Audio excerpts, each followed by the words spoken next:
Gracias por continuar con nosotros. Un tema pero muy importante, muy ad hoc con lo que está sucediendo actualmente, Dagoberto, el día de hoy. Pensábamos la semana anterior, Dagoberto y su servidor, cuando estábamos organizando el foro de hoy, que este tema de repente no iba a tener el impacto que se debe tener. Pero resulta que hoy amaneció contaminado Tegucigalpa. Y miren ustedes qué oportuno nos cae el tema como anillo al dedo para conversarlo. La contaminación ambiental en Honduras ya llegó para quedarse. Ya no solo la vulnerabilidad solamente es por las lluvias, debemos adoptar planes más efectivos de contingencia para el futuro. Hoy contamos con miembros de la Asociación Interamericana de Ingeniería Sanitaria y Ambiental, tanto a nivel internacional como el capítulo de Honduras. Dagoberto Rodríguez, para presentar precisamente a los invitados del día de hoy. Sí, queremos presentar esta tarde a quien agradecemos a cada uno de nuestros invitados para abordar un tema de palpitante actualidad. Justamente en un momento que nos encontramos en una situación grave. Hoy Honduras y particularmente Tegucigalpa amaneció como una de las ciudades más contaminadas del mundo. Así que me place presentar esta tarde a Karina Turcios, ingeniera ambiental con maestría en hidrología y con experiencia en sistemas de tratamiento de agua potable e implementación de herramientas de gestión ambiental para distintos proyectos de infraestructura. También me permito presentar a la ingeniera Mirna Noemí Argueta Irías, presidenta del capítulo hondureño de la Asociación Interamericana de Ingeniería Sanitaria y Ambiental AIDIS, periodo 2024-2026. Y también esta tarde queremos presentar a nuestro invitado, también un experto en el tema ambiental. Vamos a ver aquí. Don Julio Vasallo. Vasallo, sí. Julio desde Vasallo. Argentina. Desde Argentina, gentilmente está con nosotros. Don Julio Vasallo es ingeniero químico con más de 30 años de experiencia en la certificación y el control de las emisiones contaminantes de automotores. Es egresado de la Facultad de Ingeniería de la Universidad Nacional del Litoral de la ciudad de Santa Fe, Argentina. Es director técnico del Laboratorio de Control de Emisiones Gaseosas Vehiculares y del Ministerio de Ambiente y Desarrollo Sostenible de Argentina. Responsable de homologación y certificaciones desde 1998.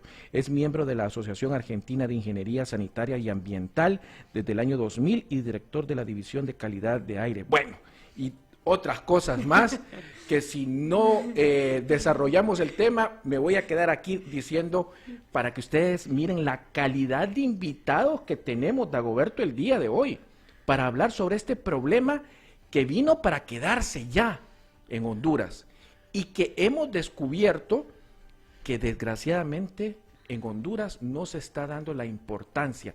Parece que se están tomando acciones aisladas, y muchas veces, como comentamos con Dagoberto, improvisadas, que ya a estas alturas deberíamos de tomarlas muy en serio. Saludo precisamente a la ingeniera Mirna Noemí, que gentilmente está con nosotros. Mirna Noemí Argueta, gracias precisamente por estar con nosotros, Mirna. Es un placer. Bienvenida. Juan Carlos, licenciado Dagoberto, por invitarnos a este programa de Radio Cadena Voces, muy escuchado, y queremos hablar de algo que está vigente y que tú, como tú decías, llegó para quedarse. Pero te quiero contar que en el año 2000, la Asociación Interamericana de Ingeniería Sanitaria, junto con otras instituciones como ser la Organización Panamericana de la Salud, la Caribbean Water Works Association, la CEPAL, la OEA, el PENUMA, que es el Programa de Naciones Unidas para el Ambiente, instituimos el segundo viernes de agosto para conmemorar la calidad del aire. Eso fue firmado el 28 de octubre del 2002, hace más de 20 años. Y en aquel momento se decía que alrededor de 440,000 muertes prematuras en América Latina eran atribuibles a la calidad del aire. Julio nos va a decir después, es el experto, cuánto se ha incrementado en estos 20 años, cuántas muertes en América Latina y el Caribe son atribuibles a la mala calidad del aire. La situación de Tegucigalpa hoy es sumamente crítica. El nivel del índice de calidad del aire ya se considera peligroso. Eso quiere decir que personas en riesgo, como con condiciones preexistentes, están en mayor riesgo que... Como por ejemplo... personas que sufren de EPOC, enfermedad pulmonar obstructiva crónica, personas que sufren de asma, de bronquitis crónica, tienen más riesgo que probablemente que tú o yo, que no padecemos de esa enfermedad. Es 362 el índice de calidad del aire. ¿Qué dice la literatura? Que moderado se considera cuando está por 60 a 100 y muy perjudicial arriba de 270. ¿Cuánto tenemos hoy? 362. Otro indicador son las partículas, el material particulado, que puede ser tamaño 10 o tamaño 2.5. El tamaño del 2.5 lo estamos superando en 63 veces. Por decirles un ejemplo, nosotros en agua, cuando superamos la turbiedad del agua, o sea, que se ve el agua turbia, en una unidad, en 2 unidades uno se preocupa. Pero hoy estamos superando la concentración de PM2, que son las partículas, el material particulado, en 63 veces. Eso es lo que estamos respirando. Eso es lo que estamos respirando. ¿Y qué es lo que tenemos que hacer? ¿De dónde viene esto? Yo en Honduras me atrevería a especular, después que Julio nos hable y vea la situación, pero es la flota vehicular. Aunque hoy tenemos 1.500 puntos de calor, en 1.500 sitios de Honduras hay una fuente de calor por un incendio forestal y eso está contribuyendo, no vamos a negarlo, pero la flota vehicular es antigua, es obsoleta, no tiene controles, pero que hablamos de la industria de la construcción, que hablamos de las quemas residenciales, la quema de basura al aire libre. Todavía en este país quemamos residuos sólidos. Entonces es multicausal, le llamo yo. Hay muchas causas que contribuyen a esta contaminación del aire. La industria de la construcción, las emisiones de vehículos, la industria en general, los incendios, pero la quema agrícola. Nuestro campesino sigue quemando. Sigue quemando antes de fertilizar, antes de la época lluviosa, cuando le llamamos la lluvia de primera, y también para la de postrera. En esos momentos nuestro campesino quema, sea que vaya a sembrar maíz, sea que vaya a sembrar frijol, nuestro campesino sigue quemando. Esa quema agrícola también contribuye, y a veces una quema agrícola no controlada se convierte en un incendio forestal. Pero lo que tenemos que saber es, ¿esto afecta a la salud? Sí o no. Pero ¿qué falta en Honduras? No solo hablemos de lo que está pasando. Yo quisiera darle la palabra a la ingeniera Karina Turcios para que Karina nos diga qué falta hacer en Honduras en cada uno de los sectores y cómo la academia puede contribuir, cómo la sociedad civil y cómo nosotros como ciudadanos en nuestra casa también podemos contribuir a mejorar esta situación. Hay medidas que son a corto, a mediano, a largo plazo. Bien, queremos darle la palabra entonces a la ingeniera Karina Noemí Argueta. Karina Turcios. Perdón, ingeniera. Esta situación, sus valoraciones, pero particularmente, ¿habíamos tenido antecedentes? ¿Hay hechos históricos que marcan esta situación que está ocurriendo en el país? Ingeniera, buenas tardes. Bueno, buenas tardes. En Honduras no, en Honduras es un hecho inédito y la verdad es que sí es raro alrededor del mundo superar los 400 en el índice de calidad del aire, pero sí, en 2016 y 2019, por ejemplo, en Delhi, India, la capital de la India, se experimentaron episodios de contaminación extrema con un MICA superado en 400, ¿verdad? Principalmente por la quema de residuos agrícolas en los estados vecinos y las emisiones vehiculares y polvos de construcción.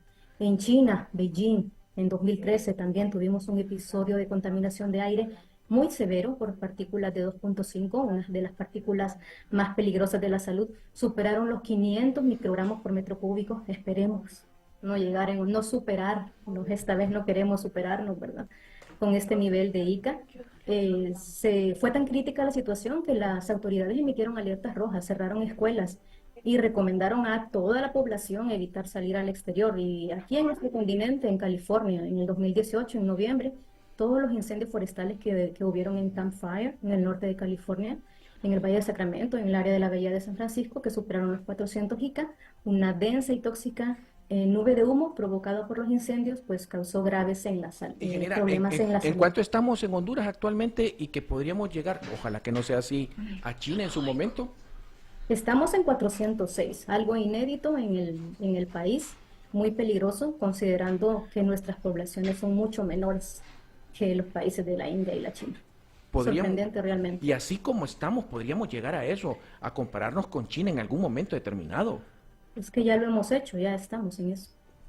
Ahora, ingeniera, en relación, bueno, aquí hemos manejado siempre que México es una de las ciudades más contaminantes, más contaminadas de la región, de América, entre otras. Por supuesto, hay muchas más. Pero México, ¿cómo estamos en relación a México en este momento? Pues bastante similar. Si nosotros vemos las publicaciones, ¿verdad?, de las páginas que llevan monitoreo de la calidad del aire, vemos que toda la región, desde México hasta Guatemala, presentan ICAs que van desde los 400, pero vaya, Villahermosa, por ejemplo, ahorita, o Tuxtla Gutiérrez está teniendo un ICA de 170, mientras nosotros estamos teniendo 346. Entonces, es mucho más que la Ciudad de México. En la Godoy, por ejemplo, estamos teniendo ahorita un ICA peligroso de 346. ¿Cuál es la diferencia? Digamos, la ingeniera Mirna Argueta explicaba que tiene que ver con muchas causales ahí. Por supuesto, México es un país industrializado, el Distrito Federal. Honduras, particularmente, Tegucigalpa, no es una ciudad industrializada. Es decir, no. Aquí básicamente toda esta situación tiene que ver con las quemas, con la quema del bosque. ¿Qué es lo que ustedes han analizado como expertos? Pues es una suma de factores y es que todo lo que pudo haber salido mal salió mal en este momento. Y estamos teniendo sobre todo tipo de contaminación por incendios, no solo en la región hondureña, ¿verdad?, sino todos los incendios que se han dado en la región por la ubicación geográfica de Honduras. También ocasiona que se está quedando aquí falta de precipitaciones, la zona intertropical de convergencia también. Todo está ocasionando, ¿verdad? Tenemos siempre el tema de la cantidad de vehículos que están circulando, todos los efectos climáticos que están ocurriendo han sumado que estemos aquí. No podemos dejar de obviar que hay pocas regulaciones para la industria también, y sí es necesario que se recomienden, ¿verdad?, y que se dé seguimiento a medidas más drásticas para reducir las fuentes de contaminación, que en nuestro país pues son más de una. Ingeniero Julio Vasallo, ¿cómo debemos de sentirnos actualmente los hondureños? ¿Preocupados, tristes, desanimados?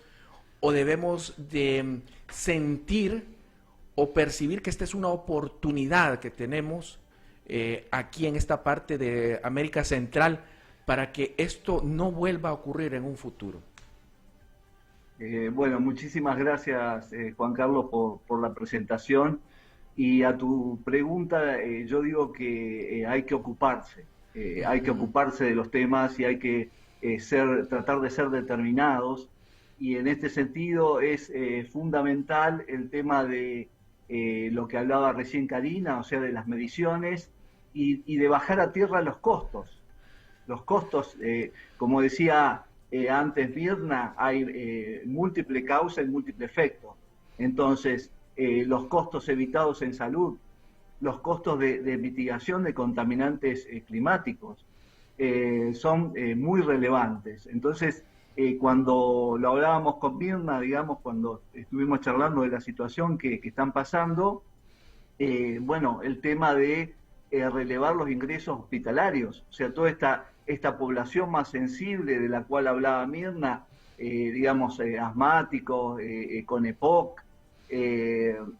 Son, digamos, estos episodios se llaman episodios agudos y normalmente generan a días posteriores a ingresos a los centros médicos.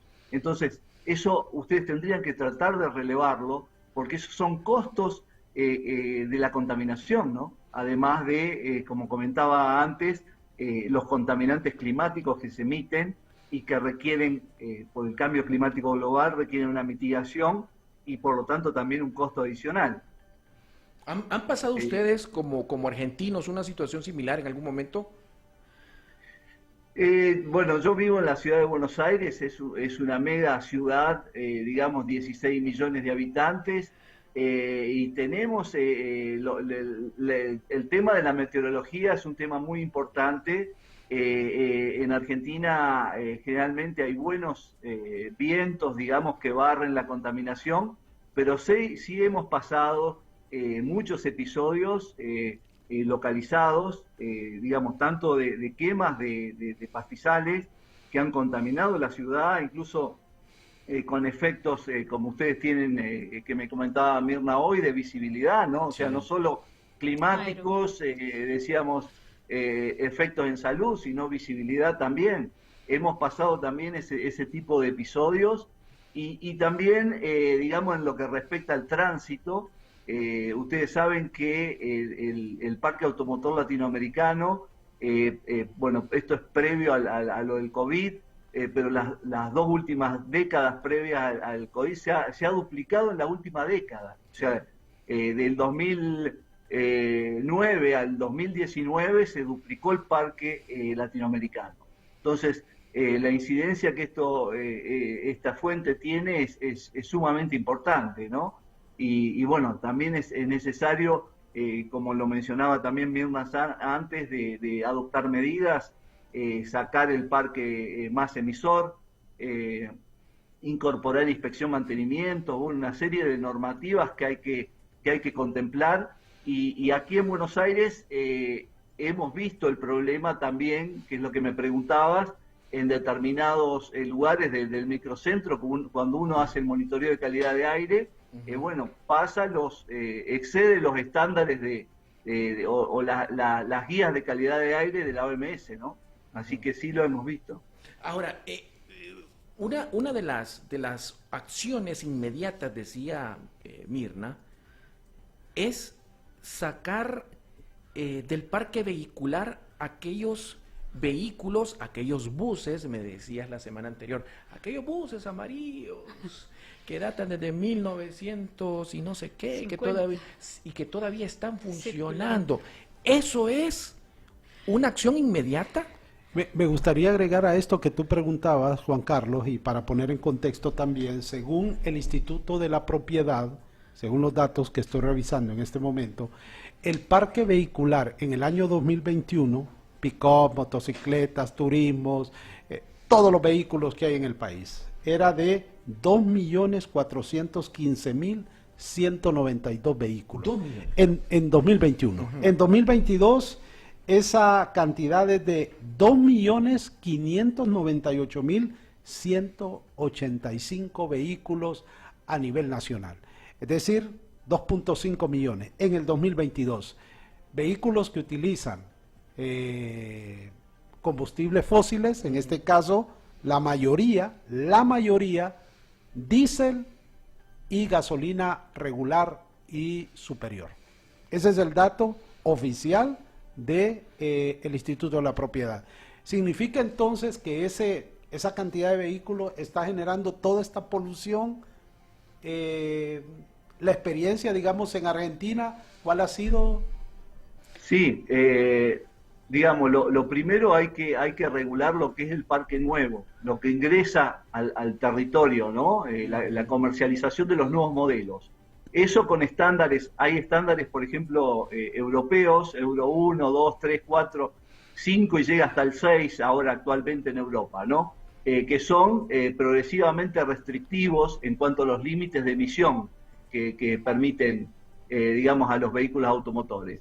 Pero también es importante el tema de la calidad de los combustibles, o sea, el contenido de azufre, tanto en el diésel como en la nafta, que contribuye mucho a la generación del material particulado que comentaba Mirna, y que bueno, este material particulado no solo tiene que ver con lo que decía antes, los episodios agudos que exacerba el EPOC o el asma, sino que llega a los alvéolos pulmonares, el PM2,5, de menos de 2,5 micrones, que comentaba anteriormente Mirna, llega a los alvéolos pulmonares y en cuestiones de minutos entra al torrente sanguíneo.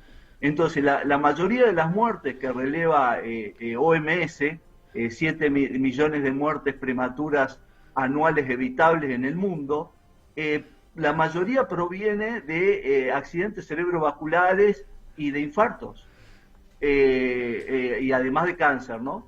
Pero ¿cuál es la relevancia que ha adquirido este tema? Es que tenemos mucho más conocimiento del impacto que tiene en la salud, y aparte los mismos contaminantes tienen efecto en el cambio climático global. Entonces, tienen costos significativos no tomar medidas. No tomar medidas tiene costos. Eso es lo que tiene que entender el gobierno, ¿no? Hay y entonces, perdón. por eso ocuparnos. Y hay un tema de reglamentación. Nosotros tenemos reglamento pero hay reglamentos relacionados con la atmósfera, y Karina mencionaba el reglamento para el control de emisiones generadas por fuentes móviles. Y quisiera tal vez, Karina, que nos amplíe. Cuando decimos nosotros, ¿a quién te estás refiriendo? Honduras. A Honduras. Honduras Tiene, específicamente no tiene un reglamento. Ajá. Hay que elaborar ese reglamento y ahí hay que poner límites para los controles, porque yo puedo monitorear y decir, a este vehículo le voy a permitir tanto grado de emisión, pero tengo que tener el reglamento y no tengo ese marco legal que me permita ir hacia un norte. Y eso es lo que lo que queremos dejar aquí en este programa, Dagoberto, es que se necesitan a estos técnicos.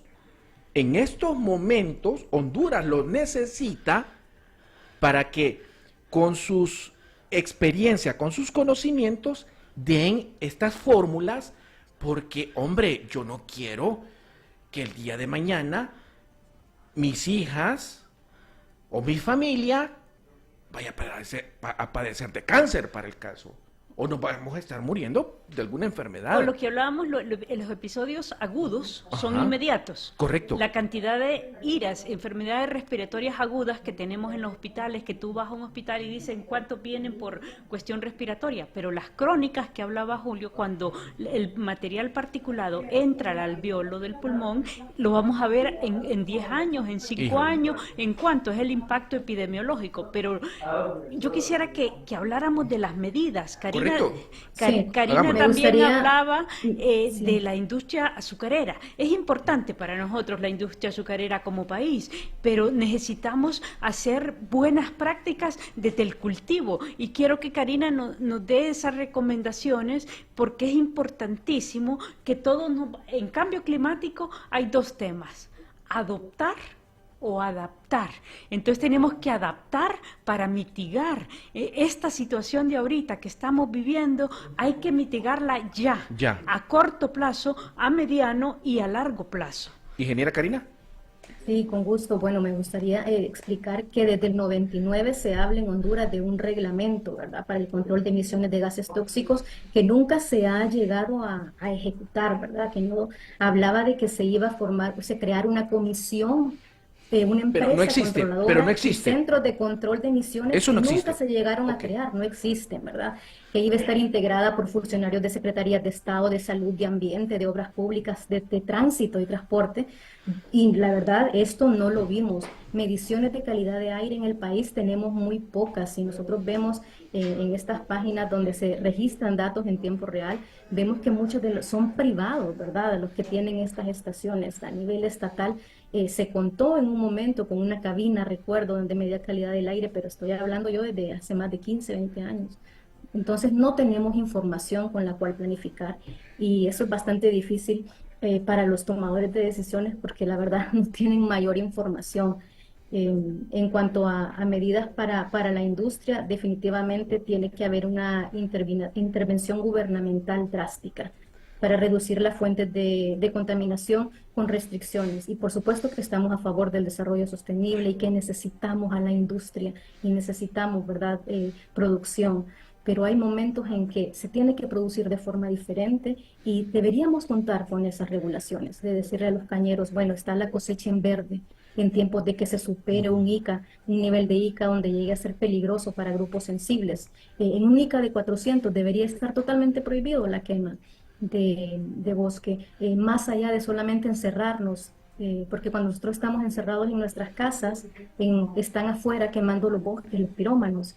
Entonces, medidas más drásticas, sanciones más drásticas, que realmente no se permite el cambio de uso de suelo para proyectos de infraestructura, y que se hagan programas de reforestación a largo plazo. Bueno, las medidas y las regulaciones dependen de una política general en materia ambiental, y es lo que ha adolecido Honduras. Y voy a poner el caso, porque vale la pena destacarlo. Costa Rica, desde 2018 y por los próximos 30 años, inició un programa, una política de descarbonización, es decir, una política que busca justamente eliminar lo que decía nuestro invitado Julio, ir eliminando todos esos vehículos viejos, el uso de combustibles fósiles, que son los que generan este nivel de contaminación. Costa Rica, según los datos, inició un plan de descarbonización a largo plazo 2018-2050 y es líder, es pionero en el mundo en el proceso de descarbonización, lo cual no está ocurriendo en Honduras. Ya la mayoría de países están utilizando y permitiendo, alentando la adquisición de vehículos eléctricos, justamente para evitar esta situación. ¿Por qué Honduras, y le pregunto a nuestras expertas aquí, por qué Honduras no tiene una política en esa materia? ¿Falta de visión de los gobiernos? ¿Poco interés de la misma sociedad? ¿Qué valoraciones han hecho ustedes respecto a esto? Yo creo que no solo descarbonización, sino que transición energética. Sí. La matriz de generación energética en Honduras todavía depende en gran medida del combustible fósil. Las térmicas, y quiero que Julio nos hable sobre los controles en las plantas de generación térmica de energía, porque es un punto importante, y cuando hablaba yo al inicio de que este es un tema multicausal, multifactorial, las térmicas también tienen su contribución, pero necesitamos energía. Se nos fue la luz el otro día, 2 horas, en medio de esta crisis, ¿y qué hace la gente? ¿Cuántos negocios en la calle de mi pueblo, el mismo pueblo de Juan Carlos, tú vas y en esa zona de la placita de San Sebastián, los locales, cada uno tiene su propio generador? Si cada negocio va a estar generando energía a través de combustible, entonces estamos haciendo un alto impacto. Pero necesitamos reglamentos. Quiero hablar de lo que yo soy experta antes de darle a Karina la palabra. En agua, tenemos ley de aguas y no tenemos reglamento. Entonces uno dice, tenemos la cabeza pero no tenemos los pies. Entonces Honduras requiere una revisión de todo el marco legal ambiental: agua, residuos sólidos, aire, suelos. ¿Y por qué pasa eso? Por una tal vez con las transiciones de gobierno que no priorizan esto. Estamos, decía Karina, desde 1999 hablando del reglamento para el control de emisiones generadas por fuentes móviles. Y seguimos importando vehículos sin restricciones, y seguimos hablando de que hay que hacer controles, pero no ponemos los límites. Como yo, para hacer cualquier control y cualquier medición en cualquier área del campo ambiental, necesito tener rangos y valores mínimos y valores máximos permisibles. ¿Qué es un valor máximo permisible? ¿A qué límite donde se supera por una décima o por una microdécima o por cualquier unidad de medida, lo supero y tengo impacto en la salud? Cuando supero un valor máximo permitido por una legislación, pero si empiezo porque no tengo legislación. Entonces quisiera, Julio, que nos contaras un poquito más sobre las plantas de generación térmica. Antes de ir con Julio, queremos darle la palabra a la ingeniera, sí, Karina, en relación a esta política. ¿Hay ausencia de una política estatal en materia ambiental en Honduras? ¿O hay leyes que están muy dispersas? De descarbonización, sí, bueno, ya existe, ¿verdad? La política de descarbonización de Honduras requiere la colaboración de diferentes sectores de la sociedad y el apoyo de la comunidad internacional. Son temas que se están conociendo, ¿verdad? Para mitigar cambio climático. Recientemente nos alegramos, ¿verdad? Como ambientalistas, de ver que se había aprobado la ley especial de las transacciones de carbono forestal para la justicia climática. Esperamos realmente recibir, ¿verdad? Todos esos beneficios del Acuerdo de París para que nosotros, los países que más sufrimos estas afectaciones de cambio climático, que más sufrimos el efecto de la contaminación, realmente tengamos financiamiento para poder ejecutar acciones, porque es que si no se queda todo en papel. Necesitamos realmente ese avance y se está elaborando la Estrategia Nacional de Descarbonización y Resiliencia Climática con un horizonte hasta 2050, ¿verdad? Realmente sí se necesita, porque son oportunidades de alcanzar desarrollo económico, esa transición a una economía verde que tanto hemos anhelado nosotros, que vemos en Honduras ese potencial, que tenemos el ejemplo, ¿verdad? Usted lo mencionó en Costa Rica, de cómo se puede hacer esa transición y se puede desarrollar un país con su capital natural. Eso esperamos para Honduras, pero definitivamente es un desafío como una oportunidad. Julio, ¿cuál es la experiencia de Argentina y cómo podemos traspolar, es decir, traer esa experiencia aquí a Centroamérica, pero particularmente a Honduras? Sí, deben partir de un piso. Tema de la descarbonización y la incorporación de vehículos eléctricos, la cuestión es que tiene costos muy elevados. Entonces, hay que contemplar el tema de esos costos que van a tener, a ver si la economía los puede absorber.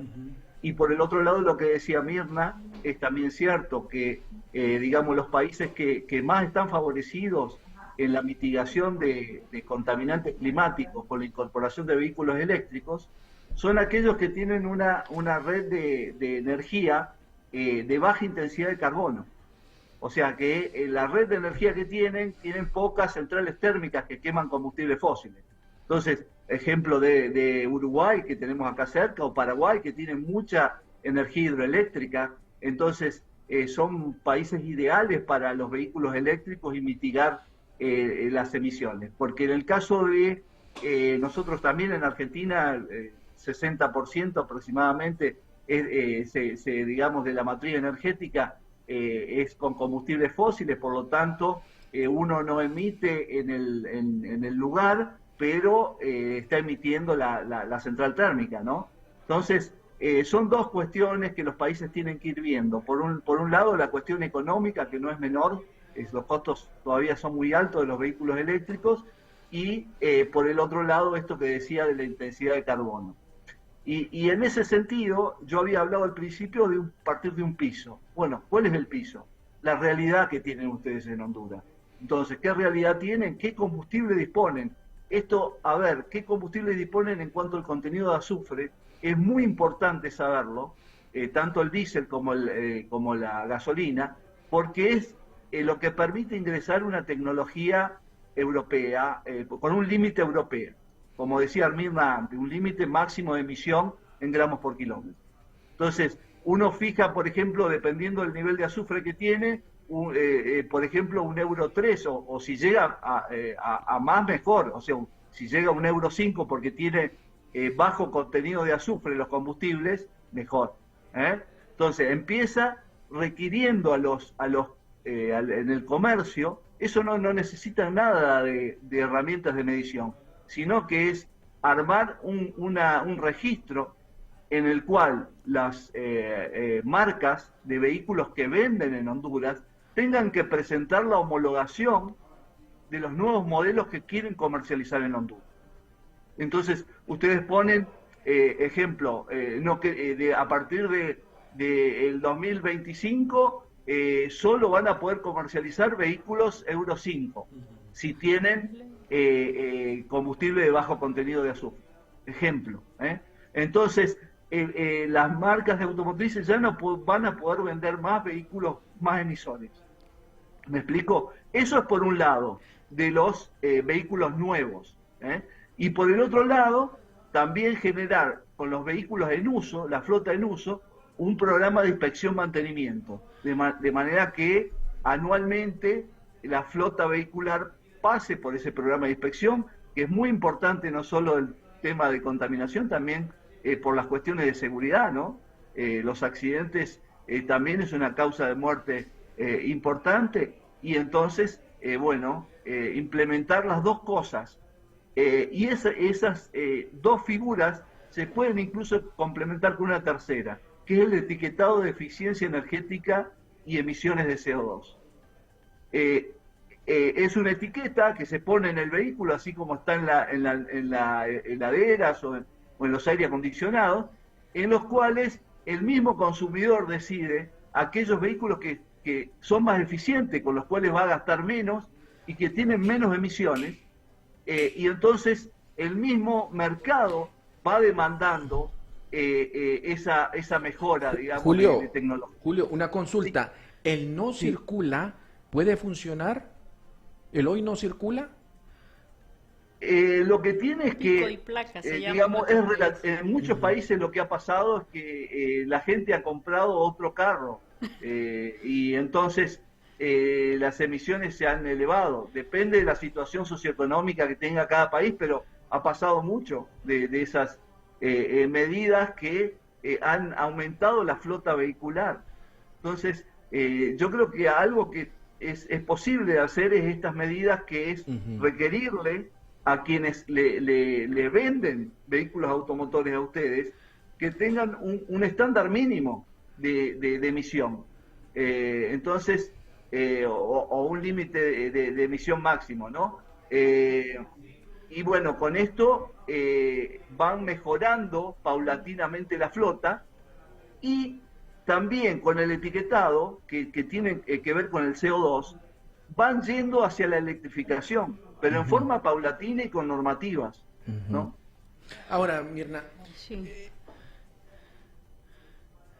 ¿es importante que ahora se hable de este tema de forma constante en el país o solamente en esta temporada?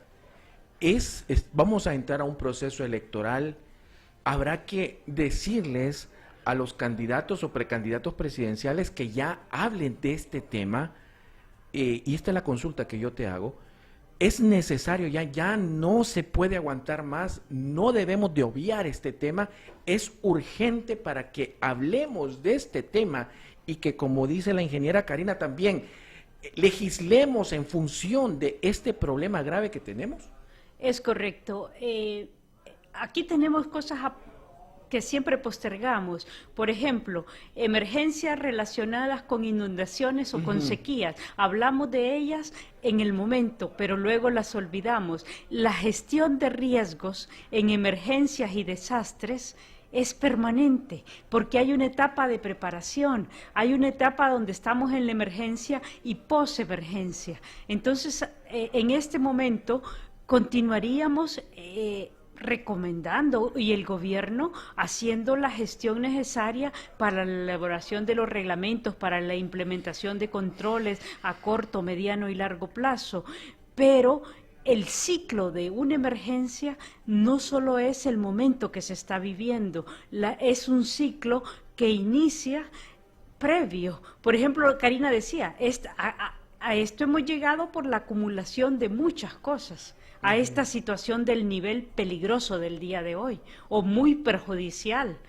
Entonces, yo le pediría también a la ingeniera Karina que si nos puede dar medidas desde el punto de vista de la academia. La academia es vital, renovar planes de estudios, renovar, actualizar sistema educativo nacional. Hoy ya no hay clases, pero la semana pasada sí hubieron, solo se suspendieron actividades al aire libre. Pero alguien decía hoy, de la gente de la educación privada, ¿y si esta situación de contaminación ambiental dura 6 meses?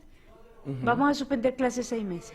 ¿Cuáles son esas acciones inmediatas, es decir, de que se tienen que tomar ya, ingeniera Karina, en estos momentos y que tocaría aconsejar al gobierno que las haga de forma inmediata?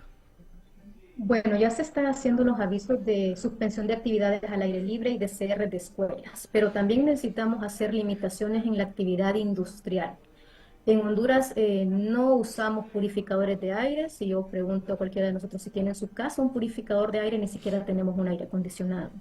Entonces, quizás ya ir pensando en eso. La parte de avisos a la población es importante, pero también es importante las intervenciones gubernamentales en reducir ya las fuentes de contaminación. Ya tenemos que entrar en algún tipo de restricción vehicular y repito, regulaciones más estrictas para emisiones industriales. Siempre controlar el tema de los incendios. Vemos que se han hecho muchos esfuerzos actualmente del gobierno, pero continuamente es una lucha, realmente es una guerra que tenemos contra los incendios forestales que no estamos ganando. ¿Y ha tocado en algún momento conversar con funcionarios del actual gobierno? ¿Se han comunicado ustedes? ¿Les han dicho qué es lo que se tiene que hacer? ¿Qué es lo que no se tiene que hacer?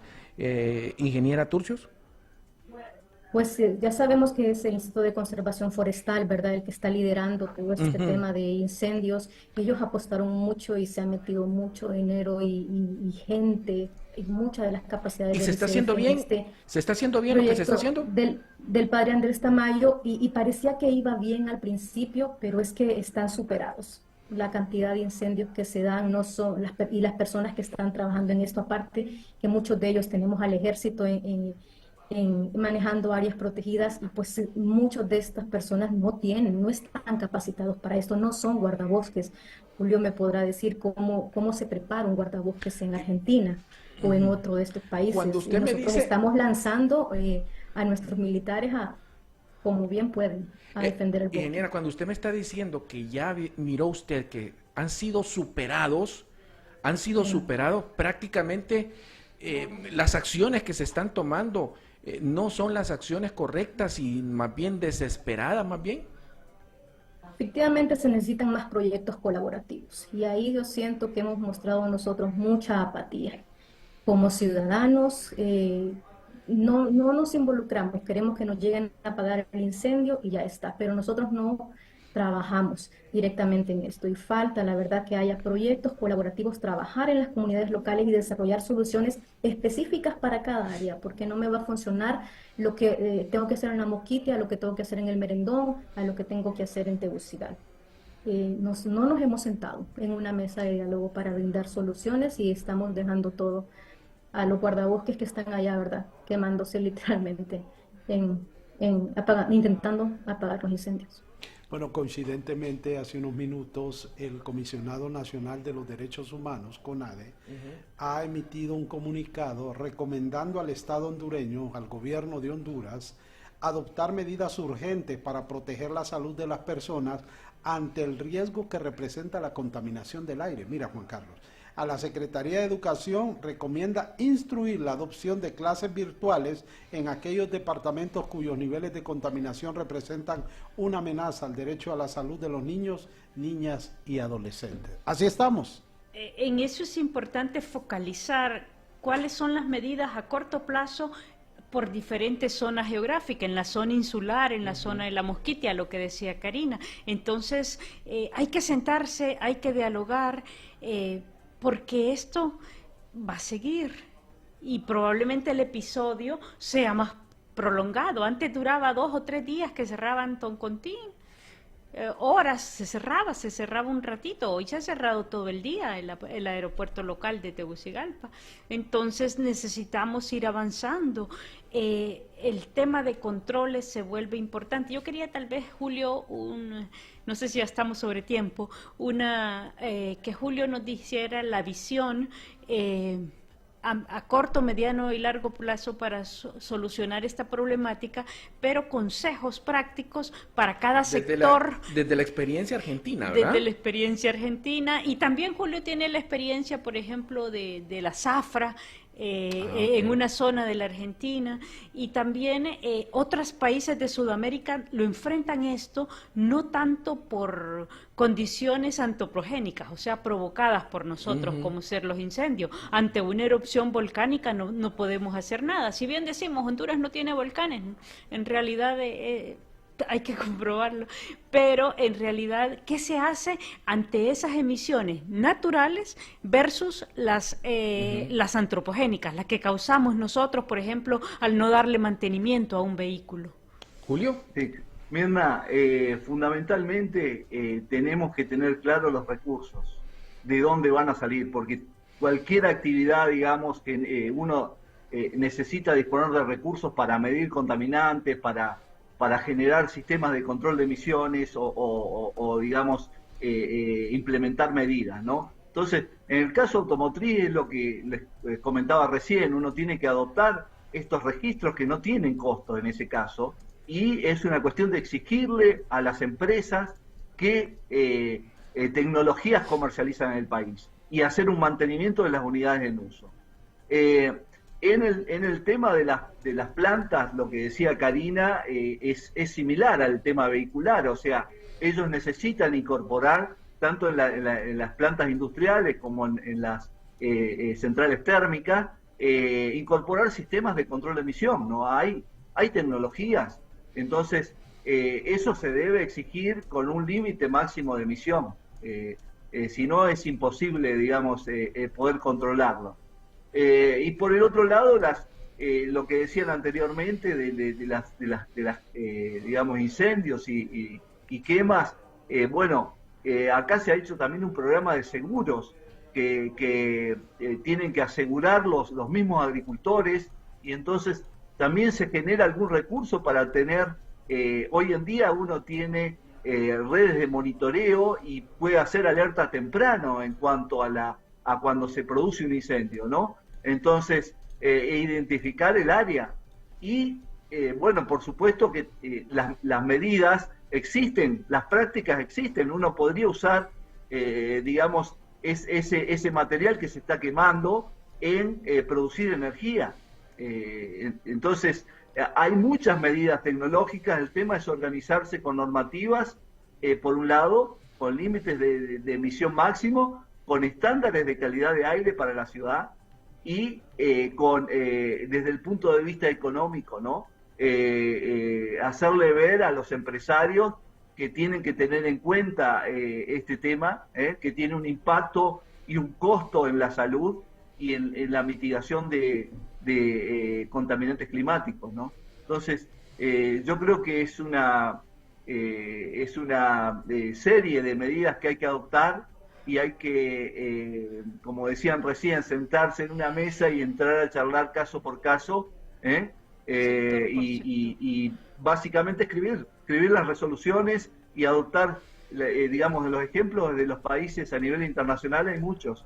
Entonces, adoptar, como le decía, los estándares euro en el caso de las emisiones de vehículos, pero también hay para motores, digamos, industriales, o para generación de energía. Entonces, eso es, yo creo que prima, digamos, más allá de las medidas de corto plazo que tienen que adoptar, esto que decían, bueno, el teletrabajo, estas cuestiones que son, digamos, de urgencia, ¿no? Pero más con una elección hay que sentarse y armar lo que es el marco normativo, ¿no? Empezar a armar el marco normativo. Es importante lo que dice Julio del sector industrial. Y lo otro, Karina, sobre la academia. ¿Qué puede hacer la academia con su incidencia en este tema de contaminación ambiental? Aire, agua, suelo, residuos. Sí. Bueno, es fundamental para reducir los niveles de contaminación, la investigación, la educación, la colaboración entre los sectores, ¿verdad? Nosotros estamos formando a futuros ingenieros, a futuros científicos y profesionales de la salud que tienen que trabajar en estas soluciones a largo plazo para la contaminación del aire, que tienen que ser adaptadas a nuestra realidad. La sensibilización pública, que estemos hoy aquí nosotros sentados en una mesa hablando al pueblo, ¿verdad? a los especialistas y a los que no son especialistas, pero que están sufriendo este fenómeno hoy, de sensibilizarlos sobre este tema. Entonces la parte de educación y sensibilización definitivamente es muy importante. Bueno, también el asesoramiento en políticas, como consultorías para gobiernos, para organizaciones. Hay muchas ONGs en diferentes sectores, porque en Honduras vivimos en emergencia, Sí. pero ahora ya vamos a tener que entrar también y considerar la calidad del aire como una emergencia Sí.